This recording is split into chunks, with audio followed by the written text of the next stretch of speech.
All right, ladies and gentlemen. So, this is the end of the first part, or the first chapter, if you will, of Unit 3. So, again, Unit 3, this is our animation and gaming unit. So, this project will be that we have to make an interactive card. So, it is going to be some of these animation tools that we've used with sprites. It will be some of the, we'll be adjusting their properties. We'll be using text, we'll be using backgrounds, we'll be using the draw loop, we'll be using motion, but we're going to add to that the addition of user input. Okay, I want to show you a copy, and this is in your Google Classrooms. This is the project guide. And again, you are not required to fill out the project guide. I will not be grading the project guide. I'll be grading your actual project in code.org. However, some of you like to have like a place to organize your thoughts and things like that. And that is perfectly fine, which is why I provide it. Anyways, so these are some ideas, right? Background, rectangle, ellipse, lines, text, color and style can be fill, no stroke, no stroke, stroke weight. Plan out your sprites, developing interactions, again, using those conditionals, those Boolean expressions that we've talked about. You are going to develop your card. And then there'll be a moment for reflection for you.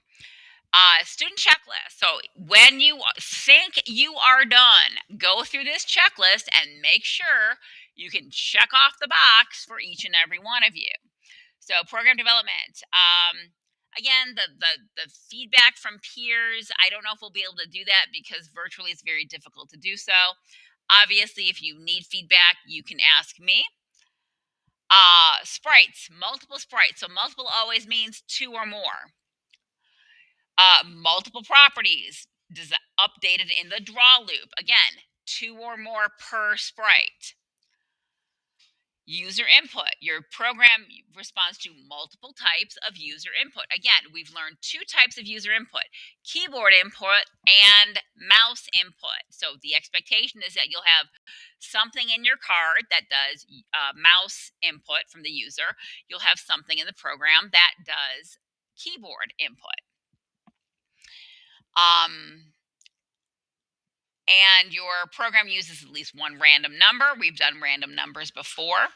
Your program is well sequenced. In other words, you have stuff properly separated into and out of the draw loop. Conditionals and variables. You should have multiple, again, meaning two or more conditionals inside of your draw loop. And at least one conditional should be triggered by a variable or a sprite property. Okay, we know how to do that. We've done that in our lessons. Movement and position. Your program uses multiple elements, two or more, that are placed on the screen using the coordinate system, and the elements move in different ways. Again, we have two types of movement. We have the counter pattern movement, and we have the random number movement. Variables. Your program uses multiple variables, again, two or more. Your variables values are updated during the program, and at least one variable or property uses the counter pattern. We've done this before. All right, down here is the rubric. So again, extensive evidence, that's like having an A. Convincing evidence is a B. Limited evidence is a C. No evidence is an E. So you guys can read through this on your own. This is your rubric. This is your checklist. And of course, these are the project guide, which you are welcome to work on. But like I said, for some people, they prefer to work directly in the program. Other people like to plan things out. However you prefer to work is how you are going to work. All right, so let's take a look at what the heck do we mean when we're talking about an interactive card. So I'm going to bubble 1 of lesson 17. And again, I suggest everybody go ahead and get logged into their code.orgs.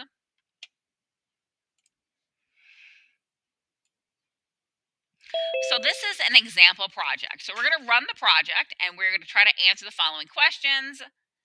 All right, so here is the card.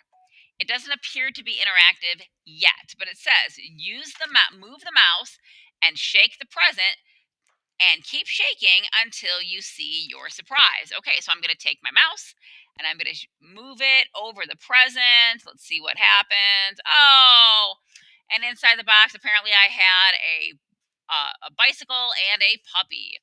I'm not sure how safe that was for the puppy, but sure. All right, so again,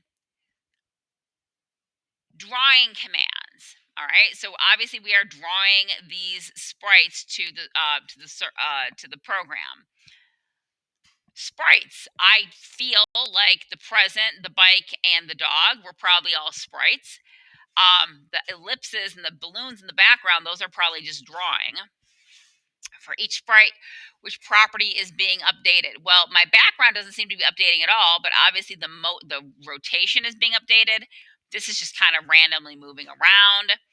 Conditionals. Okay, so if I reset this, the conditional would be if the mouth shakes a certain number of times, I'm guessing, or for a certain amount of time, then, because if I just don't move it, like nothing's happening. So there has to be a certain number of shakes before the present opens up.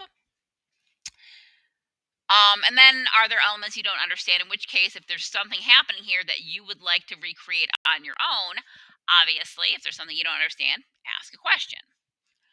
But again, that is just a demonstration to get you kind of thinking. Obviously, this is a birthday card. Now, with Mother's Day coming up, you may want to consider making a Mother's Day card. We have Memorial Day coming up. Maybe you know somebody who has served in the military. Maybe you have an old, what's it called? Maybe you had a family member who maybe has passed, who is part of this Memorial Day celebration, and you would want to do an in memoriam card for them, and that's fine.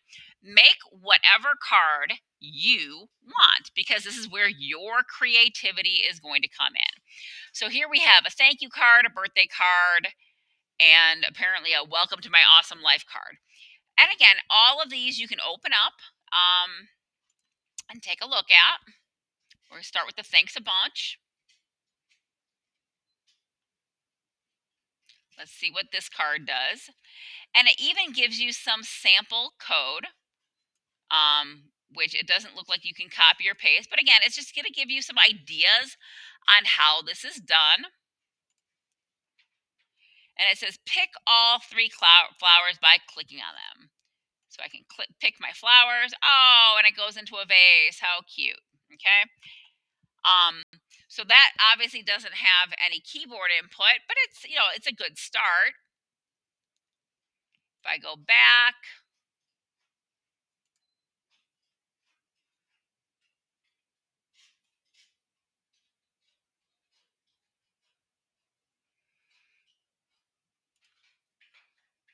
I kind of like this one because my little dude.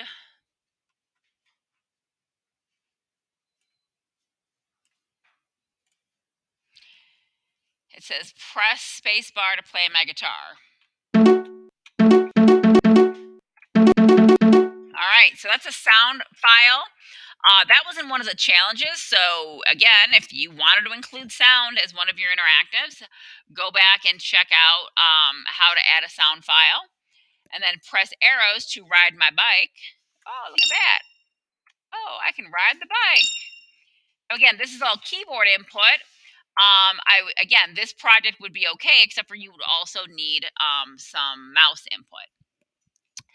Anyways, these are just some ideas to help get you started. Again, whatever kind of card you create is entirely up to you. It is up to your personal creativity. The only thing I ask is that it remains school appropriate because even though we're online, we are still in school.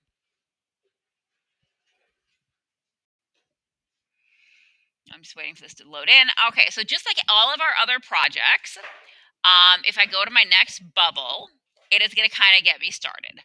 So as we travel through here, it'll tell you what to do, laying out your background, what to do. Bubble 4 has us, I want to say this is where we load in our sprites. Yep, adding sprites. Again, what to do. Bubble 5. And again, the expectation is not that you're going to do this all day. This is all we're doing all week. So take your time. This is where we're going to be doing user input with an if or if else block. Okay, so now we're going to be doing conditionals on bubble 6.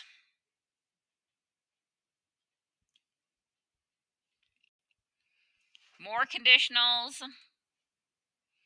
Bubble 7.